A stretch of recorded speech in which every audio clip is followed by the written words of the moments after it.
Hello everyone. आप सब मुझे अनअकैडमी के यूट्यूब प्लेटफॉर्म पे सुन रहे हैं और ख़ास तौर से ये जो पूरा सेशन है वो मैं आप सबके लिए लेकर आया हूँ strategic preparation of science and tech, जो प्रीलिम्स और मेंस 2023 के लिए हम लेके चलने वाले हैं। और आपको क्या करनी है, चीज़ें कैसे करनी है, इन सारी चीज़ों के बारे में हम यहाँ पर बात करेंगे। यह पूरा सेशन साइंस एंड टेक्नोलॉजी को लेकर है और साइंस एंड टेक में इसके महत्व को समझना भी बड़ा ज़रूरी है, क्योंकि साइंस एंड टेक का वेटेज आपके एग्ज़ाम्स में अच्छा खासा है।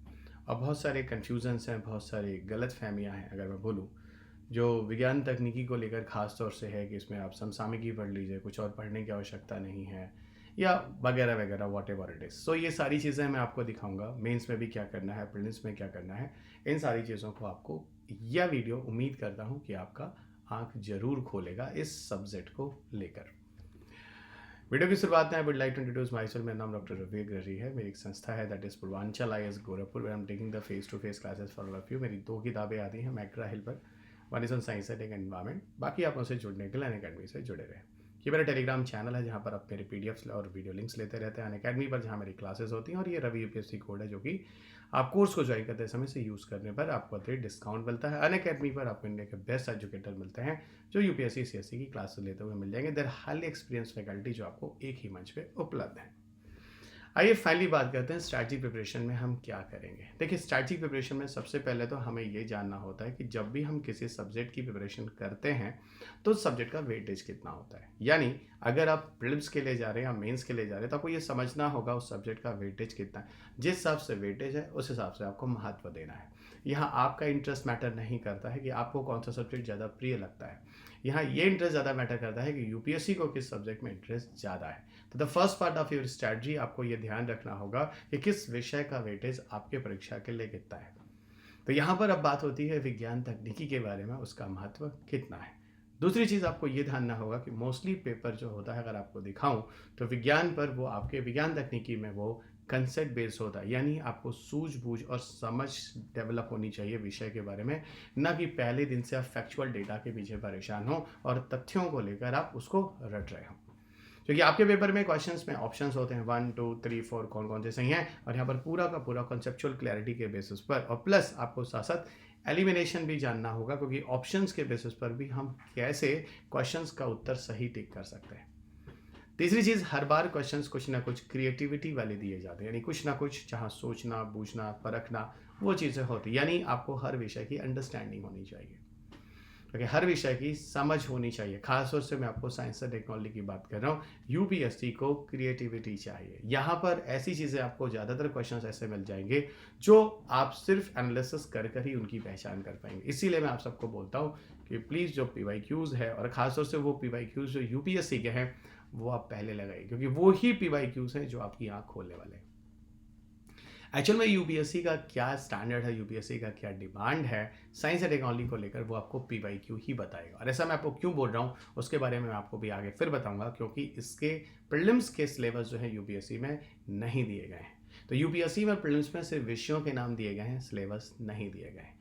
दूसरी तरफ आपको बताऊं कि क्वेश्चंस जो होते हैं पेपर, उसकी एनालिसिस जैसा मैंने आपको बोला, वो अगर आप बार बार करते हैं, यही आपको मदद करता है। यही आपको मदद करता है टॉपिक्स को समझने के लिए। और काफ़ी हद तक कई टॉपिक्स ऐसे हैं जिनके रिपीटेशंस भी कई बार हुए हैं। कभी वो बायोलॉजिकल मैग्नीफिकेशन पे बात करता है, या वो तो फिलहाल इन्वायरमेंट का टॉपिक हो, जैसे आप देखें ना, बायोमास गैसिफिकेशन की बात करता है, कभी पैरालिसिस की बात करता है, जो एक बेसिक उदाहरण है जो मैं आपको बता रहा हूँ, और कभी बायोचार की बात करता है। ये सारे एक ही टॉपिक्स के अलग अलग अंश हैं। तीसरी चीज़ आपको इस प्रिपरेशन में एक चीज़ और ध्यान रखनी है कि आपको किसी भी चैप्टर में, अगर आप साइंस एंड टेक में जाते हैं, तो पहले उसका बेसिक पार्ट होना चाहिए, अंडरस्टैंडिंग। आपको ये नहीं पता कि कोई सैटेलाइट जो होता है वो जियोस्टेशनरी में क्यों जाता है, और आप किसी जियोस्टेशनरी सैटेलाइट के करंट अपडेट्स कर रहे हैं। आपको ये नहीं पता कि पोलर ऑर्बिट्स और पोलर सन सिंक्रोनस ऑर्बिट में रिमोट सेंसिंग के लिए पोलर सन सिंक्रोनस ऑर्बिट बेस्ट होता है।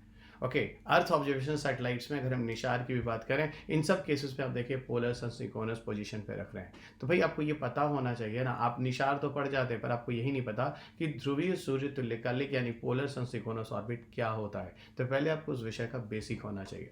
बेसिक के बाद उसका एप्लीकेशन वाला पार्ट होना अप्लाइड होना चाहिए, और इसके साथ ही साथ आपको उसका करंट अपडेट्स भी पता होना चाहिए, दैट इज़ इंपॉर्टेंट। अगर कोई चीज़ निशार चल रही, मान लीजिए जनवरी 2023 में भारत की कोशिश है हमारे इसरो की कि हम निशार प्रोजेक्ट को सक्सेसफुल बनाएंगे, तो you must be know about the current updates. Nishar जो है करंट अफेयर्स में चल रहा है, लेकिन उसका जो कंसेप्ट है उसको हम polar satellite launch vehicle sorry ये सन सिंक्रोनस पोलर ऑर्बिट में रख रहे हैं, भेजने जा रहे हैं ध्रुवीय सूर्य तुल्यकालिक कक्षा, तो वो आपको जानना होगा।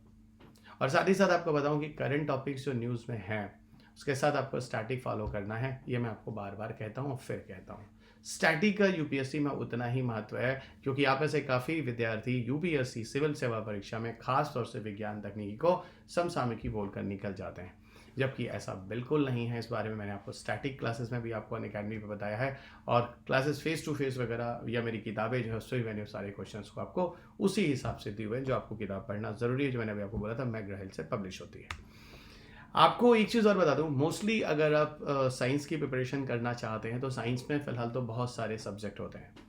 आपके फ़िलहाल सिलेबस में इन्होंने सिर्फ और सिर्फ जनरल साइंस लिखकर अपना पल्ला झाड़ दिया है, यानी सामान्य विज्ञान इन्होंने लिखा है आपके सिलेबस में प्रारंभिक परीक्षा में। अब सामान्य विज्ञान में क्या पढ़ना है ये कहीं भी नहीं लिखा हुआ है, लेकिन फिर भी आपको बताऊं, अगर आप सिलेबस को तो फिलहाल दिया ही नहीं, अगर आप पेपर की एनालिसिस करें तो आपके पेपर में सबसे ज़्यादा क्वेश्चन जो होता है वो तकनीकी से ही पूछी जाती है, टेक्नोलॉजी से ही तक लगभग 80 से 90% क्वेश्चन आपके पेपर में जितने भी आते हैं आपके साइंस से रिलेटेड वो टेक्नोलॉजी से होते हैं, और लगभग 10 से 20% प्रश्न ऐसे होते हैं जो आपको बायोलॉजी या कुछ फिजिक्स और केमिस्ट्री से भी मिल जाते हैं। ओके, अब बात ये होती है अगर टेक्नोलॉजी से सबसे ज़्यादा क्वेश्चंस होते हैं तो फिर हमें कौन सा चैप्टर पढ़ना चाहिए, जबकि हमारा सिलेबस इन्होंने नहीं दिया है। यूपीएससी प्रीलिम्स में इन्होंने जनरल साइंस लेकर छोड़ दिया, और यहीं पर है होशियारी, यहीं पर है समझदारी, और यही है आपकी अंडरस्टैंडिंग। आप इसे जितने भी लोगों की समझदारी अंडरस्टैंडिंग यहाँ पर अच्छी होने वाली है वही साइंस से क्वेश्चन करने वाले हैं। साइंस में टेक्नोलॉजी से ही टोटल पढ़ने होते हैं, जो टोटल 11 चैप्टर्स होते हैं जिनको आपको ठीक से देखना होता है, और इन्हीं 11 चैप्टर्स पर सबसे ज़्यादा क्वेश्चंस भी होते हैं। जैसे एक चैप्टर है science and technology in India, Bharat में विज्ञान तकनीकी को लेकर क्या क्या है, किस तरीके से प्रयास हुए हैं। ओके, भारत में इंडिजनाइजेशन क्या क्या है, डेवलपिंग न्यू टेक्नोलॉजीज़ हैं जो कौन कौन सी आई हैं, इस तरह की चीज़ों को आपको जानना होगा। इसके अलावा कोई अगर स्कीम या प्रोग्राम चल रहा है, अटल इनोवेशन मिशन पर ही क्वेश्चन पूछे गए, इन्होंने 2018 में पूछा किसके अंदर लाया गया, तो नीति आयोग अटल इनोवेशन मिशन को लेकर आई है। भारत में टिंकरिंग लैब्स स्थापित होंगे, भारत में और रिसर्च और डेवलपमेंट किए जाएंगे, इस तरह के क्वेश्चंस को आपको ध्यान देना होगा। एनर्जी देखिए, that is the second chapter जो कि मोस्ट इंपॉर्टेंट है। थर्ड वन इज द अंतरिक्ष तकनीकी, space technology. Fourth one that is the information communication technology. The fifth one is the defence technology. The sixth one is intellectual property right. The seventh one is the AI, artificial intelligence, robotics and nano technology. The eighth one is the particle physics. Ninth one is the biotechnology. 10th is health and disease with various immunisation programme, जैसे mission Indradhanush क्या है, got it, जैसे आयुष्मान भारत क्या है, अब mission इंद्रधनुष में 3.0 क्या है जो अभी न्यूज़ में रहा है। और इसके अलावा एक चैप्टर अब है मिसलेनियस, जिसमें विविध वगैरह की बात करते हैं। बहुत सारे टॉपिक जैसे साइबॉग क्या होता है, नोबेल प्राइजेस में क्या क्या चीज़ें आ रही हैं। ओके, इसके अलावा जैसे FSSAI क्या है। ओके, आप कभी भी कोई खाने के प्रोडक्ट उसमें लिखा होता है FSSAI, तो क्या है FSSAI, इस तरह की चीज़ें, जैसे स्टार रेटिंग जो होती है ना AC एयर कंडीशन वगैरह पे, ये सारे इस तरह की, जैसे नार्को एनालिसिस जो होता है, लाई डिटेक्टर वगैरह है ना, ये सारी की सारी चीज़ें आपको यहीं पर ली जाती हैं। कुछ मिसलेनियस जैसे आपको केबलआर मिल जाएगा, कुछ एग्रीकल्चर से जुड़े मिसलेनियस मिल जाएंगे, जैसे एक्वापोनिक्स क्या होता है, एरोपोनिक्स क्या होता है, हाइड्रोपोनिक्स क्या होता है, इस तरह की चीज़ें मिल जाएगी। तो ये सारी की सारी चीज़ें हैं, these are the 11 chapter, those are important for all of you, और जिनमें से जो बोल्ड किए हुए हैं वो आपके पेपर के लिए ज़्यादा महत्वपूर्ण चैप्टर्स हैं। You people always remember this. यहाँ पर मैंने एक एनालिसिस की है, यहाँ पर मैंने 11 से लेकर 22 तक के प्रीलिम्स के क्वेश्चन पेपर आपके सामने दिए हैं, जो आप स्क्रीन पे देख सकते हैं। यहाँ जितने भी क्वेश्चंस हैं आउट ऑफ 100 में से the science is here guys, जो आपको स्क्रीन पे दिख रही है, जनरल साइंस इज हियर। आपको मिनिमम नंबर ऑफ क्वेश्चन देखेगा तो आपको 2012 में दिखता है और 2021 में दिखता है।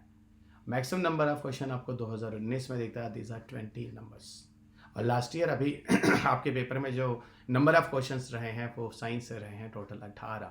तो आउट ऑफ 100 में से, यानी ऑन एन एवरेज अगर आप एनालिसिस करते हैं, तो मैं आपको हमेशा बोलता हूँ, इसके पहले ही बहुत सारी वीडियोस मैंने बनाए हैं, लगभग 15 क्वेश्चन प्लस माइनस 2 से 3 क्वेश्चन आपके पेपर में हमेशा साइंस से रहता है। इस बार भी साइंस से काफ़ी वेटेज रहा है आपके पेपर में।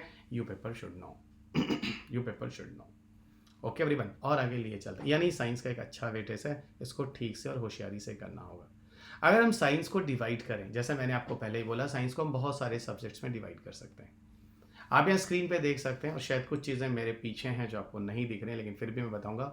टोटल जनरल साइंस में कितने क्वेश्चन, मैंने अभी बोला था 2022 में टोटल जो है 18 क्वेश्चन आए हैं। टोटल कितने क्वेश्चन आए? 18 क्वेश्चन। पता है इस 18 क्वेश्चन में से सारे के सारे क्वेश्चन आपके टेक्नोलॉजी से थे। एक भी क्वेश्चन आपको बायोलॉजी, फिजिक्स और केमिस्ट्री से नहीं रहे हैं। वहीं पर जाइए, अगर आप मेरा कहने का मतलब है, अगर आप 5 साल के पेपर देखिए 18 से लेके 22 तक के, तब तो आपको खुद दिख जाएगा नंबर ऑफ क्वेश्चन बायोलॉजी और फिजिक्स केमिस्ट्री से कम रहते हैं, टेक्नोलॉजी से ज़्यादा रहते हैं। तो ओवरऑल आपको अपनी प्रिपरेशन में ये स्ट्रैटेजी, मैंने आपको पहले ही क्या बोला, आपको जब भी अपनी प्रिपरेशन स्टार्ट करनी है तो पहले तो ये पता होना चाहिए इसमें किस टॉपिक का महत्व कितना है, किस सब्जेक्ट का महत्व कितना है, उसके बाद उस टॉपिक का महत्व कितना है, जो सब्जेक्ट के अंदर डिफरेंट चैप्टर्स आते हैं। और ये अगर आप समझ जाते हैं तो आपकी प्रिपरेशन में जिस तरह की हर्डल्स होती हैं, दिक्कतें होती हैं शुरुआती टाइम में, वो नहीं रह जाएगा। ओके, वो नहीं रह जाएगा। आगे लिए चलते हैं। आपको थोड़ा सा मैं मेंस के बारे में बताता हूँ। अगर हम साइंस एंड टेक की बात करें, अगर हम साइंस एंड टेक्नोलॉजी की बात करें, साइंस एंड टेक्नोलॉजी आपके मेंस में आता है जीएस पेपर 3 में। कहाँ आता है? जीएस पेपर 3 में। एंड अगर आप जीएस पेपर 3 लिखते हैं तो वहाँ पर आपको कुल 5 विषय मिलते हैं, 5 subjects are there, and one of the subject was is science and technology. पता है अगर हम 2013 से लेकर और 2022 तक की एनालिसिस करें, तो 22 का तो अभी एग्जाम अक्टूबर में होने वाला है, तो जस्ट वेट। 2021 तक की अगर हम एनालिसिस करें तो हमें क्वेश्चंस क्या दिखता है? ओके, हमें क्वेश्चंस क्या दिखता है? Got it? ओके, हमें क्वेश्चंस क्या दिखता है, ये चीज़ हम आपको बताते हैं, ज़रा समझने की कोशिश कीजिएगा। यहाँ पर आपको नंबर ऑफ क्वेश्चंस तकरीबन 3 से 4 या 5 इसी के रेंज में रहा है। अगर आप पूरा 10 साल 8 साल की एनालिसिस करें तो आपको दिख जाता है। तो 2013 से लेके 2021 तक, ओके 2013 से लेके 2021 तक ऑन एन एवरेज आपके पेपर में क्वेश्चन 4 रहे हैं, प्लस माइनस 1 मान लेते हैं। यही है आपका साइंस एंड टेक का इंपॉर्टेंस, यही है आपके पेपर में साइंस एंड टेक का इंपॉर्टेंस। इसको ध्यान रखिएगा।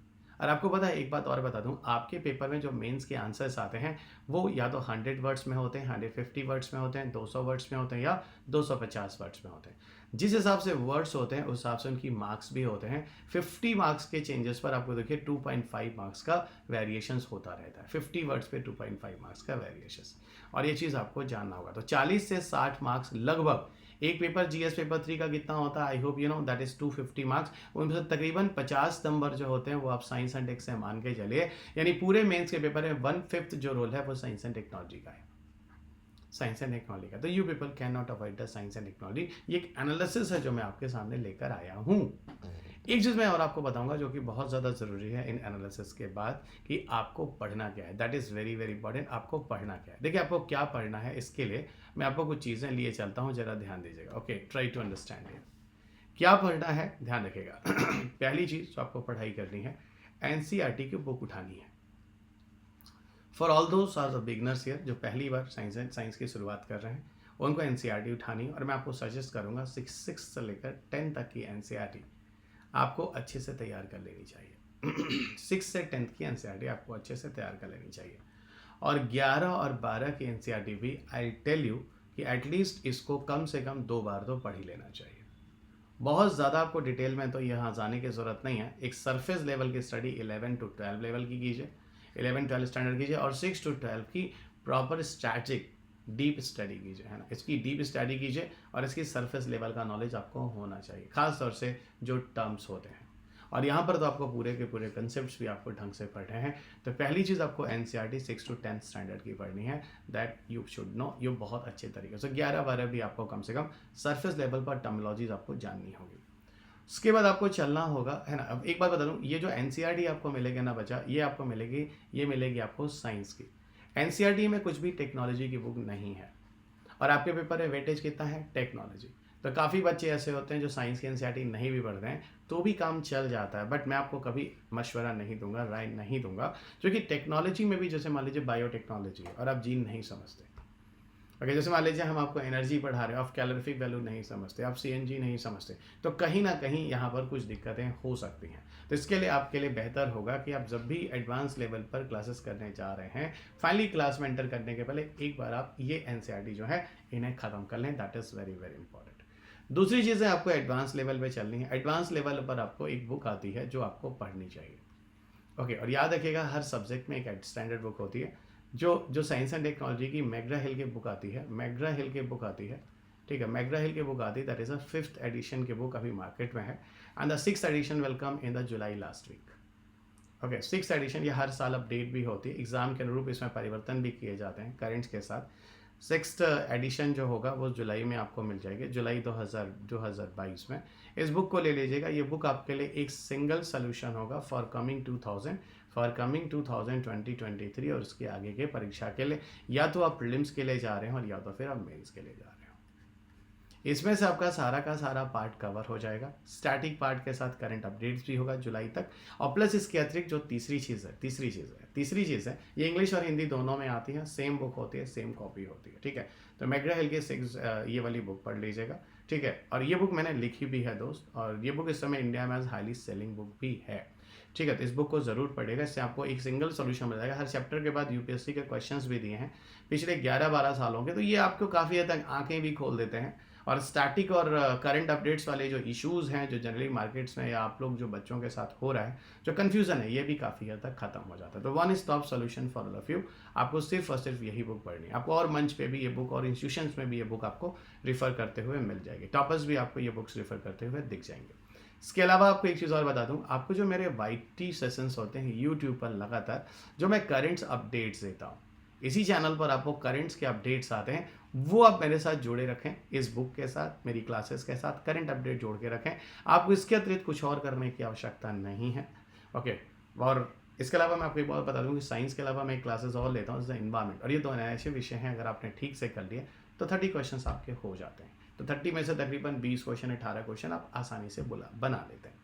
सो ये रहा आपका साइंस का स्ट्रैटेजी, जो मैंने आपको ब्रीफ में, शॉर्ट में आपको सारी समझाने की कोशिश की, और मेरे ख्याल से आपको काफ़ी चीज़ें समझ में आई ज़रूर होंगी, और इसके पहले भी आपने मेरे से और लेसन्स भी सुने होंगे।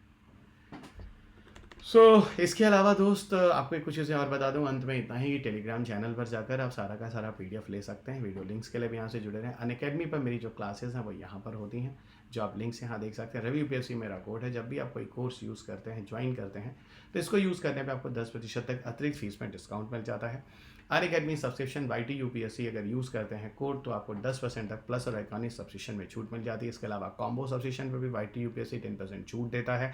अलावा ऑप्शनल सब्सक्रिप्शन पे भी आपको YT UPSC छूट देता है कोड। 10 जुलाई को 11 बजे कॉम्बो को ज्वाइन करना मत भूलिएगा। यहाँ पर काफ़ी बच्चे जो हैं पिछली साल सेलेक्ट हो चुके हैं। ये आपके लिए ओपन टेस्ट सीरीज़ है, हिंदी इंग्लिश दोनों ही माध्यम में होता है। ठीक 11 बजे 10 जुलाई, you people always remember, Ravi UPSC code आपको यूज़ करना है। अनअकैडमी आपको ऑप्शनल टेस्ट सीरीज़ भी दे रहा है, जहाँ पर जनरल स्टडीज़ और मतलब मेंस टेस्ट सीरीज़ भी दे रहा है, जो आपको ऑप्शनल और जनरल स्टडीज़ दोनों के लिए है। CSE और अगर 2 साल या उसके ऊपर का सब्सक्रिप्शन लेते हैं, तो अन्य वर्षों के लिए भी आपको अनअकैडमी एक्स्ट्रा ऑप्शन देता है, आप क्लासेस ज्वाइन कर सकते हैं। Unacademy is the best platform, जहाँ बहुत सारे एजुकेटर्स, आपके ऑप्शंस बहुत सारे होते हैं। यहाँ पर अनलिमिटेड आवर्स हैं, लेक्चर्स हम जितनी बार चाहें देख सकते हैं, लाइव मेंटरशिप है। 178 से अधिक टॉपर्स 2021 में सेलेक्ट हो चुके हैं। कुछ टॉपर्स की आप लिस्ट भी देख सकते हैं। 0% EMI फैसिलिटी के साथ अनअकैडमी आपको लोन फैसिलिटी भी देता है। अगर आपके साथ कोई फाइनेंशियल क्रंच है तो यहाँ भी आपको मदद मिल जाती है। बाकी जो मेरी क्लासेस है साइंस टेक एनवायरनमेंट की लगातार चल रही हैं अनअकैडमी पर, हर ही भाषाओं में, इंग्लिश शुद्ध, हिंदी शुद्ध, बाइलिंगुअल इंग्लिश, हर भाषा में आपको मिल जाएगी। इसके अलावा एग्रीकल्चर और हेल्थ वाले टॉपिक्स भी हैं जो मैं आपको कवर करता हूँ। तो इसको ज्वाइन करने के लिए आप प्लस पर मुझे फॉलो करें, रवि UPSC कोड को यूज़ करें। अंत में इतना ही बोलूँगा, चैनल को सब्सक्राइब करना मत भूलिए, इस वीडियो को लाइक और शेयर करना मत भूलिए, और बेल को जरूर बजाइएगा ताकि नए अपडेट्स के लिए आप मुझे यहाँ पर फॉलो करते रहें। PDF टेलीग्राम ग्रुप से ले लीजिएगा। तो चलिए दोस्त, अगले लेसन में आपके साथ फिर मुलाकात होगी। तब तक अपना ख्याल रखें, स्वस्थ रहें, खुश रहें, मस्त रहें। जय हिंद।